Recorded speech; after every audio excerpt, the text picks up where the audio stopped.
నవకళేబరం అంటే ఏమిటి?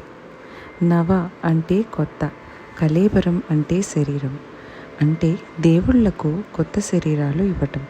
ఇది పూరీ జగన్నాథుని ఆలయంలో జరిగే ఒక పవిత్రమైన, అతి విశిష్టమైన ఆచార ప్రక్రియ. ఎప్పుడు జరుగుతుంది? నవకళేబరం ప్రతి సంవత్సరం జరగదు. ఇది 12 నుండి 19 సంవత్సరాలలో ఒకసారి మాత్రమే జరుగుతుంది. ఇది ఆషాఢ మాసంలో వచ్చే అధిక మాసంలో నిర్వహించబడుతుంది.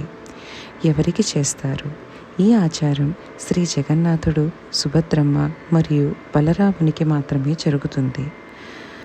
సుదర్శనునికి కొత్త కళేబరం ఇవ్వరు, కానీ స్వల్ప మార్పులు చేస్తారు. దేవుళ్ళ కొత్త విగ్రహాల కోసం ప్రత్యేక వృక్షాల ఎంపిక. దర్వుడ వృక్షంను ఎంచుకుంటారు. దీన్ని దైవిక లక్షణాలతో కూడినదిగా ఉండాలి. వృక్షం వద్ద చిలుకల రేఖలు ఉండకూడదు, తేనెటీగలు ఉండకూడదు. వృక్షం చుట్టూ కలుపు మొక్కలు లేకూడదు. వృక్షాన్ని ఎంచుకోవటానికి దైతపతినులు అనే బ్రాహ్మణులు గోప్యంగా ప్రయత్నిస్తారు. వృక్షం కనుగొన్న తర్వాత అక్కడ యజ్ఞాలు చేసి అప్పుడు దానిని తీసుకువస్తారు. నవకళేబరం కార్యక్రమంలో ముఖ్యమైన దశలు: దారు అన్వేషణ, కొత్త వృక్షాల కోసం బ్రాహ్మణులు యాత్ర చేయటం, గోప్యంగా చెక్కటం, కొత్త విగ్రహాలను చెక్కటం వైష్ణవ సంస్కార ప్రకారంగా.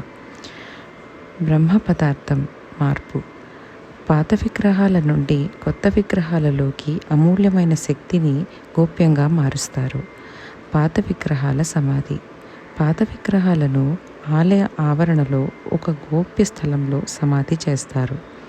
నవీన విగ్రహ ప్రతిష్ట, కొత్త విగ్రహాలను ఆలయంలో ప్రతిష్ఠించి మహా అభిషేకాలు, పూజలు చేస్తారు.